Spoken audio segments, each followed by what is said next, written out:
विषय है protection of children, बाल संरक्षण एंड वुमेन सेफ्टी, महिला सुरक्षा। क्लास को बेहतर समझने के लिए इसे दो भागों में विभाजित किया गया है। भाग 1 बाल संरक्षण और भाग 2 महिला सुरक्षा। भाग 1 में हम बात करेंगे बच्चों को होने वाली समस्याओं के बारे में, उनको एनालाइज करना और समझना, और अंत में रिपोर्टिंग प्रक्रियाएं। भाग 2 में हम जानेंगे महिलाओं को सुरक्षा की ज़रूरत जो कि महिलाओं के खिलाफ होने वाले अपराधों की वजह से होती है, फिर महिलाओं को सशक्त कैसे बनाया जाए, और अंत में महिलाओं की सुरक्षा के लिए सरकार द्वारा चलाए गए विभिन्न ऐप और हेल्पलाइन के बारे में बताया जाएगा। हमने बहुत बार सुना है कि बच्चे भगवान का रूप होते हैं और बचपन ज़िंदगी का सबसे अच्छा पड़ाव होता है। बच्चों को पढ़ाई जारी रखनी चाहिए और उन्हें सावधानीपूर्वक और प्यार से पोषित किया जाना चाहिए, क्योंकि वे देश के भविष्य और कल के नागरिक हैं। बच्चे शरीर और मन से कोमल होने की वजह से आसानी से शोषण के शिकार हो जाते हैं। इसलिए भाग 1 में हम बाल संरक्षण के बारे में बात करेंगे। सीधे सीधे शब्दों में कहें तो बाल संरक्षण का अर्थ प्रत्येक बच्चे के इस अधिकार को संरक्षण देना है कि उसे किसी प्रकार की क्षति न पहुंचाई जाए। बाल संरक्षण वो उपाय या पहल है जो हिंसा, दुर्व्यवहार, उपेक्षा और शोषण की स्थितियों में बच्चों को संबोधित करता है या उन्हें रोकता है। बच्चों के खिलाफ अपराध फिजिकल एंड इमोशनल, शारीरिक और भावनात्मक, निग्लेक्ट, उपेक्षा और एक्सप्लॉयटेशन, शोषण होते हैं, जिनमें बाल श्रम, बाल विवाह, मानव तस्करी, अपर्याप्त पोषण और शिक्षा के साथ साथ यौन शोषण शामिल है।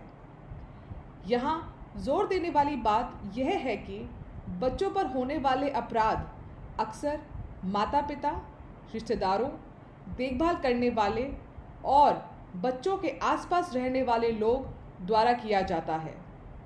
आने वाली स्लाइड्स में हम पहले बच्चों की उपेक्षा, बाल शोषण और यौन शोषण के बीच में बुनियादी अंतर को समझने की कोशिश करेंगे। चाइल्ड निग्लेक्ट यानी कि उपेक्षा।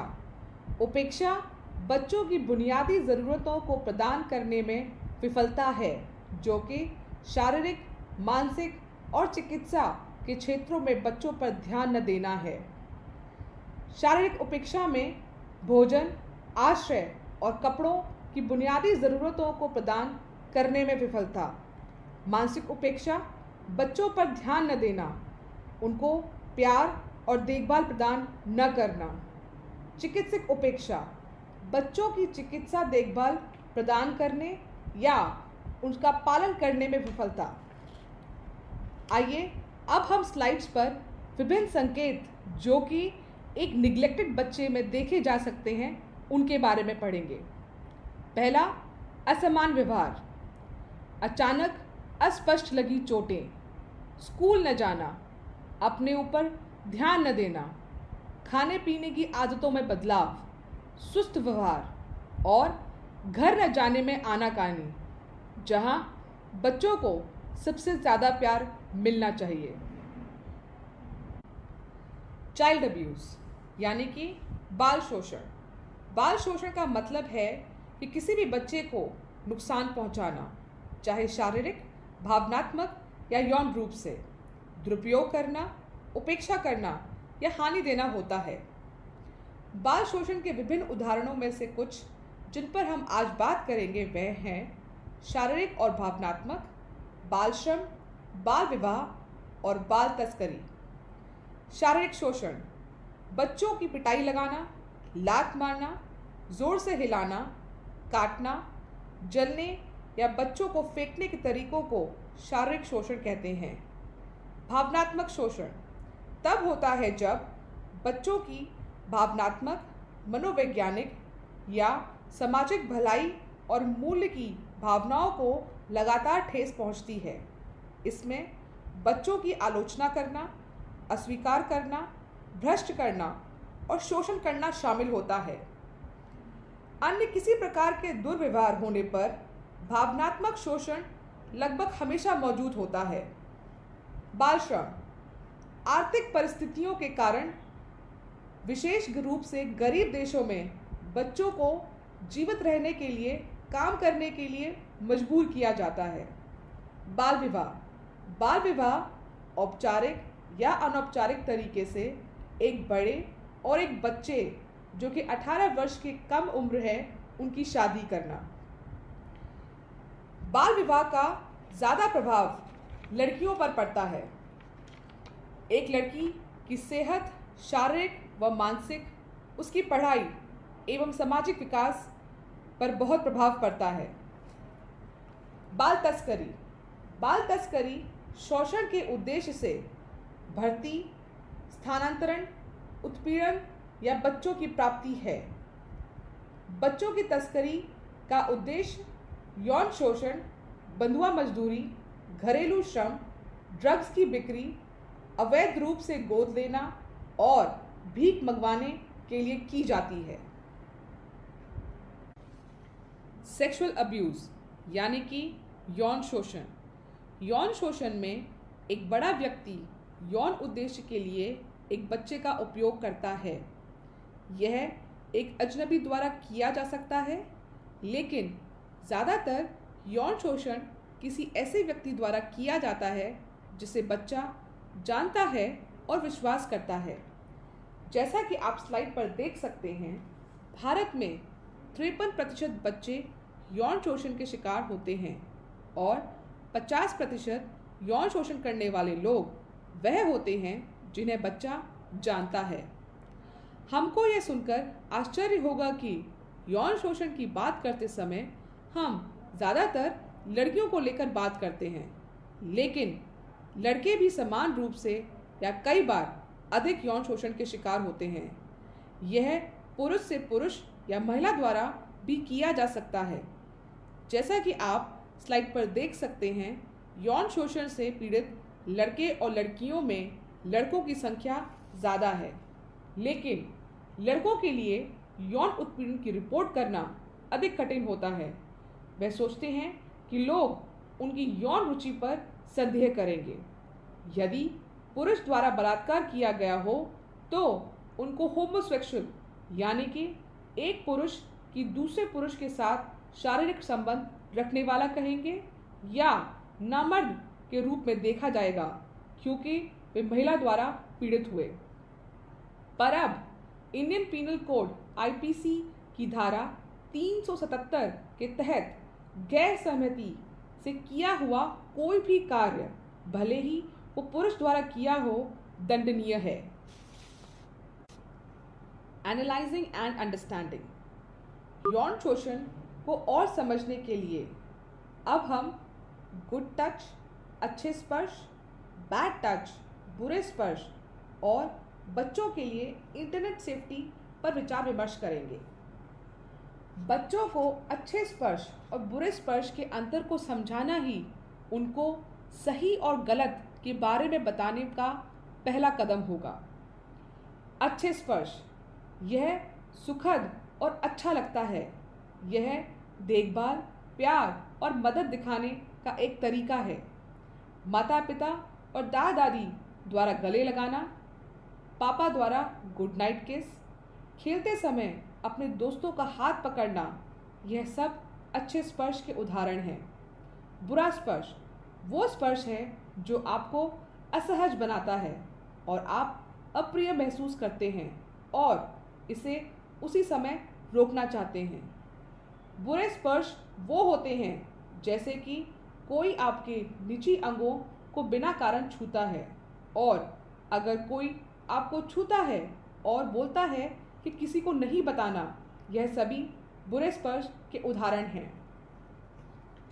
इंटरनेट सुरक्षा। स्कूल जाने वाली उम्र के बच्चे वीडियो देखने के लिए, खेल खेलने के लिए, दोस्तों और परिवार के साथ जुड़ने के लिए स्कूल वर्क या होमवर्क करने के लिए ऑनलाइन आते हैं। ऑनलाइन जाने से बच्चे कई रिस्क के शिकार होते हैं, जो कि हमने 3 तरह की रिस्क में समझाने की कोशिश की है। कंटेंट रिस्क, क्या चीज़ देखी जा रही है। कॉन्टैक्ट रिस्क, आप किसके संपर्क में आते हो। कंडक्ट रिस्क, कंप्यूटर पर आप क्या करते हो। कंटेंट रिस्क, जिसमें पोर्नोग्राफी, अश्लील चित्र, जानवरों के प्रति क्रूरता की छवियां और वास्तविक या नकली हिंसा दिखाई जा सकती है। कॉन्टैक्ट रिस्क, अजनबियों के साथ व्यक्तिगत जानकारी प्रदान करना या पॉपअप मैसेजेस पर अपनी निजी जानकारी दे देना। कंडक्ट रिस्क, माता पिता या भाई बहनों की फाइलें, फोल्डर, गेम को नष्ट कर देना या गलती से ऑनलाइन कुछ खरीद लेना नुकसानदायक हो सकता है। इसलिए इंटरनेट पर ऑनलाइन जाने से पहले किसी बड़े का आपके साथ होना आवश्यक बन जाता है। कुछ बातों का ध्यान रखें जिनसे बच्चों के खिलाफ होने वाले शोषण से बचाव हो सकता है। अकेले बाहर न जाएं। हमेशा अपने बड़ों और घर पर बताकर जाएं कि आप कहाँ जा रहे हैं। अगर आप स्कूल या ट्यूशन से लेट होने वाले हैं तो पेरेंट्स को ज़रूर बताएं। बिना किसी वजह से अजनबियों से बात न करें। आपकी दोस्ती किस तरह के दोस्तों के साथ है, ध्यान रखें। अगर आप घर पर अकेले हैं तो अपने से ऑपोजिट सेक्स वाले दोस्त को घर पर ना बुलाएं। घूमने के लिए ऑपोजिट सेक्स के साथ न जाएं। स्टॉकर्स, जो व्यक्ति लगातार परेशान करते हैं उनको अनदेखा ना करें। किसी जगह जाने वाले रास्तों और रूटीन में बदलाव लाएं। अपनी फीलिंग्स पर ट्रस्ट करें। अगर किसी व्यक्ति से डर लगता है तो उसके बारे में अपने माता पिता को बताएं। ना कहना सीखें। अपने माता पिता से बात करें। उनको अपना दोस्त बनाकर अच्छी बुरी सही गलत बातें शेयर करें। आज के ज़माने में बच्चों को कई कारणों से घर के बाहर जाना पड़ता है और वे दोनों अच्छे एवं बुरे लोगों के संपर्क में आते हैं। आइए ऐसे लोगों को कैसे रिस्पॉन्ड करना है वह जानते हैं। ना कहना सीखें। बिना किसी डर के आप कोई भी गलत काम करने या होने देने से इनकार कर सकते हैं। किसी की साइकोलॉजिकल मैनिपुलेशन यानी कि एक प्रकार के सामाजिक प्रभाव जो कि आपको बहकाने के लिए किया हो में ना आए। अगर कोई व्यक्ति आपको लालच देकर, आपकी पसंद की चीज़ें देकर, प्यार दिखाकर या गलत काम करके डराता है तो उसकी बातों में न आए। किसी की धमकियों से डरे नहीं। अपने माता पिता को बताएं। गलत जगह से भागने की कोशिश करें। अपने फ़ोन का प्रयोग करें। याद रखें, अगर आपने कोई भी गलत काम एक बार होने दिया तो वो दोबारा हो सकता है। और सेल्फ डिफेंस, अपनी सुरक्षा करने के तरीके सीखें। भारत सरकार द्वारा बच्चों की सुरक्षा के लिए कई नियम बनाए गए हैं, जिसमें protection of children from sexual offence POCSO act 2012 शामिल है। पॉक्सो एक्ट 2012 को बच्चों के प्रति यौन उत्पीड़न, यौन शोषण और पोर्नोग्राफी जैसे अपराधों को रोकने के लिए महिला और बाल विकास मंत्रालय ने बनाया था। वर्ष 2012 में बनाए गए इस कानून के तहत अलग अलग अपराध के लिए अलग अलग सज़ा तय की गई है। अब 12 साल तक की बच्ची से रेप के दोषियों को मौत की सज़ा मिलेगी। यह अधिनियम 18 वर्ष के कम उम्र के बच्चों को यौन अपराधों के खिलाफ संरक्षण प्रदान करता है। पुलिस की यह जिम्मेदारी बनती है कि मामले को 24 घंटे के अंदर बाल कल्याण समिति की निगरानी में लाएं और बच्चे की सुरक्षा और संरक्षण के लिए ज़रूरी कदम उठाएं। पॉक्सो कानून के तहत सभी अपराधों की सुनवाई एक विशेष न्यायालय द्वारा कैमरे के सामने बच्चे के माता पिता या जिन लोगों पर वह भरोसा करता है उनकी उपस्थिति में होगी और मामला घटना घटने से 1 वर्ष के भीतर निपटाया जाएगा। हर साल कई लड़कियां और लड़के मर जाते हैं क्योंकि उनके साथ दुर्व्यवहार, उपेक्षा या शोषण होता है। तो आइए बाल संरक्षण पर एक लक्ष्य बनाएं कि सभी बच्चे संघर्ष और संकट से सुरक्षित रहें और एक सुरक्षित पारिवारिक वातावरण में बड़े हों। भाग 2 विमेन सेफ्टी, महिला सुरक्षा। यदि आप महिलाओं का सम्मान नहीं कर सकते तो आप किसी और का सम्मान भी नहीं कर सकते। महिलाओं का सम्मान करना सबसे पहली बात है जिसे हर पुरुष को सीखना चाहिए। तो आइए अब हम महिला सुरक्षा के बारे में जानेंगे। महिलाओं की सुरक्षा में रणनीतियों, प्रथाओं और नीतियों को शामिल किया गया है जिसका उद्देश्य लिंग आधारित हिंसा या महिलाओं के खिलाफ हिंसा को कम करना है, जिसमें महिलाओं को अपराध का डर भी शामिल है। महिलाओं की सुरक्षा का अर्थ है सभी के लिए एक सुरक्षित, स्वस्थ समुदाय। महिला सुरक्षा के खिलाफ कई अपराध दर्ज किए गए हैं जिसमें बाल विवाह, बलात्कार, मानव तस्करी, दहेज, ऑनर किलिंग और एसिड फेंकना शामिल है। तो आइए अब हम कुछ महिलाओं के खिलाफ अपराधों के बारे में जानें। चाइल्ड मैरिज, बाल विवाह। ऐतिहासिक रूप से बाल वधू अपने माता पिता के साथ तब तक रहती थी जब तक युवावस्था में नहीं पहुंच जाते। अतीत में बाल विधवाओं को बहुत पीड़ित किया जाता था। बाल कटवाना समाज से अलग रहने के लिए मजबूर कर दिया जाता था। Domestic violence. भारत में लगभग 70% महिलाएं घरेलू हिंसा की शिकार हैं। यह पति या पति के रिश्तेदार द्वारा शारीरिक, मानसिक या यौन शोषण भी हो सकता है। भारत में घरेलू हिंसा को एक अपराध या शिकायत के रूप में नियंत्रित नहीं किया जाता। इसे एक निजी या पारिवारिक मामले के रूप में देखा जाता है। इस तथ्य के बावजूद कि भारत में महिलाएं कानूनी रूप से घरेलू शोषण से सुरक्षित हैं, लेकिन क्योंकि महिलाएं हिंसा के बारे में बोलने से इनकार करती हैं और मदद पाने से भी इनकार करती हैं, उन्हें उचित उपचार नहीं मिल पाता। फीमेल इन्फेंटिसाइड, कन्या भ्रूण हत्या।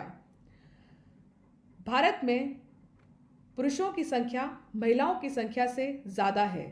यहाँ एक बेटा होने के लिए प्रोत्साहन है क्योंकि यह माना जाता है कि बेटा बुढ़ापे में परिवार को सुरक्षा प्रदान करेगा और मृत माता पिता और पूर्वजों के लिए अनुष्ठान करने में सक्षम है। इसके विपरीत बेटियों को एक सामाजिक और आर्थिक बोझ माना जाता है, जिसकी वजह से भारत में सेक्स चयनात्मक गर्भपात और कन्या भ्रूण हत्या ज़्यादा है। बलात्कार। भारत में बलात्कार को महिलाओं के खिलाफ सबसे आम अपराधों में से एक माना गया है। 2018 में राष्ट्रीय अपराध रिकॉर्ड ब्यूरो डेटा के अनुसार भारत में हर चौथा बलात्कार पीड़ित नाबालिग थी, जबकि इसमें 50% से अधिक 18 से 30 वर्ष की आयु की लड़कियां थीं। लगभग 90% मामलों में अपराधियों को पीड़ित जानते हैं, जिसमें परिवार का कोई सदस्य, दोस्त, भागीदार, कर्मचारी या अन्य लोग शामिल होते हैं। बलात्कार के अलावा ईव टीजिंग पुरुषों द्वारा महिलाओं के साथ छेड़छाड़ पर यौन उत्पीड़न के लिए इस्तेमाल करने वाला एक व्यंग है। भारत में 80% महिलाएं ईव टीजिंग का शिकार होती हैं। परिवार के सम्मान से समझौता किए जाने के कारण कई शिकायतें दर्ज ही नहीं होती या शिकायत की फाइलें वापस ले ली जाती हैं। ह्यूमन ट्रैफिकिंग, मानव तस्करी। यह मानव का व्यापार है जो जबरन, श्रम, यौन दस्ता, यौन शोषण या तस्करी के उद्देश्य से किया जाता है। इसमें जबरन शादी के अनुबंध में एक पत्नी प्रदान करना भी शामिल है। आइए अब हम जानें महिलाओं के खिलाफ होने वाले अपराधों से लड़ने के लिए उन्हें सशक्त कैसे बनाएं। एजुकेशन, शिक्षा, यह महिलाओं को सशक्त बनाने के लिए सबसे महत्वपूर्ण क्षेत्रों में से एक है। यह एक ऐसा क्षेत्र भी है जो भेदभाव से पीड़ित महिलाओं के कुछ स्पष्ट उदाहरण पेश करता है। लड़कियों के शैक्षिक स्तर में सुधार का प्रदर्शन युवा महिलाओं के स्वास्थ्य और आर्थिक भविष्य पर स्पष्ट प्रभाव डालता है, जिससे उनके पूरे समुदाय की संभावनाओं में सुधार होता है। सेल्फ डिफेंस यानी कि आत्मरक्षा। आत्मरक्षा में जानने वाली महिलाएं किसी भी परिस्थिति का सामना करने के लिए खुद में सक्षम होती हैं। आत्मरक्षा को जानने से आप खुद का बचाव कर सकते हैं और बचकर निकलने के लिए पर्याप्त समय पा सकते हैं।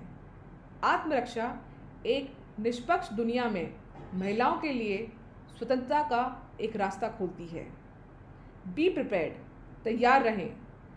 महिलाओं की सुरक्षा बढ़ती छेड़छाड़ के मामलों की वजह से प्रमुख चिंता का विषय रहा है। एक आधुनिक महिला होने के नाते आपको विभिन्न कारणों से अपने घर से बाहर जाना होता है, इसलिए यह आवश्यक है कि अपने बचाव की कुछ वस्तुएं जैसे कि चाकू, काली मिर्च का स्प्रे, रॉड इत्यादि आपके हैंडबैग में हो। नोट करने वाली बातें। Learn self defence. आत्मरक्षा तकनीक पहली और सबसे महत्वपूर्ण चीज़ है जो दिमाग में आती है। कोशिश करें बचकर भागने की। साइबर स्पेस में इंटरनेट पर किसी से बात करते वक्त सावधान रहें। आत्मरक्षा के लिए काली मिर्च के स्प्रे का उपयोग करें। सभी आपातकालीन नंबर रखें और परिवार के सदस्यों के साथ व्हाट्सएप लोकेशन शेयर करें। यात्रा करते समय ध्यान रखें कि कार के सभी दरवाजे लॉक हों। सुनिश्चित करें कि टैक्सी में चाइल्ड लॉक सक्रिय न हो। अगर आपके घर में कोई घुसपैठ होती है तो सबसे पहले रसोई में जाएं और आत्मरक्षा के लिए सभी मसाले और रसोई के उपकरणों का उपयोग करें। रोकथाम सबसे अच्छा समाधान है, लेकिन अगर बात खुद की सुरक्षा पर आ जाए तो ये पता होना चाहिए कि कहाँ मारना है और कैसे। आइज, आंखों पर उंगली घुसाकर वार करें। नोज, अपनी हथेली से नाक पर ऊपर की ओर जोर से पंच मारें। ईयर्स, काटने के लिए अच्छा लक्ष्य। टॉर्सो यानी कि धड़, एक अच्छा हार्ड पंच किसी भी व्यक्ति को काफ़ी दर्द दे सकता है। यहाँ याद रखें कि कमर के नीचे वाले भाग हमारी पहुँच में होते हैं और वार करने के लिए एक अच्छे लक्ष्य का काम करते हैं। उंगलियां, उंगलियों को जोर से पीछे की ओर मोड़ें या दो उंगलियों को पकड़कर जोर से अलग करें, इनसे काफ़ी दर्द होगा। ग्रॉइन, पुरुष का सबसे कमज़ोर हिस्सा होता है और इस पर वार करने से बहुत दर्द होता है। घुटना, आसानी से मारा जा सकता है और खुद को बचाया जा सकता है। ध्यान रखें, आत्मरक्षा के लिए महिलाओं को जूडो, कराटे, ताइक्वांडो जैसी टेक्निक्स सीखनी चाहिए। महिला सुरक्षा के लिए मोबाइल के ऐप स्टोर पर कई ऐप्स उपलब्ध हैं, जिनमें से कुछ स्लाइड पर दिए गए हैं। अधिकांश ऐप एक ही मूल पर काम करते हैं कि रजिस्टर्ड इमरजेंसी नंबर पर लोकेशन भेजना। इसलिए अपने मोबाइल पर एक इमरजेंसी नंबर ज़रूर डालें। दिए गए ऐप में से आप कोई भी डाउनलोड कर सकते हैं। इसके अलावा India's all in one helpline number 112 पर जाकर पुलिस के लिए 100 दबाएं या स्वास्थ्य के लिए 108, महिला सुरक्षा के लिए 1090 और बाल संरक्षण में सहायता पाने के लिए 1098 दबाएं। स्वस्थ रहें, सुरक्षित रहें। जय हिंद।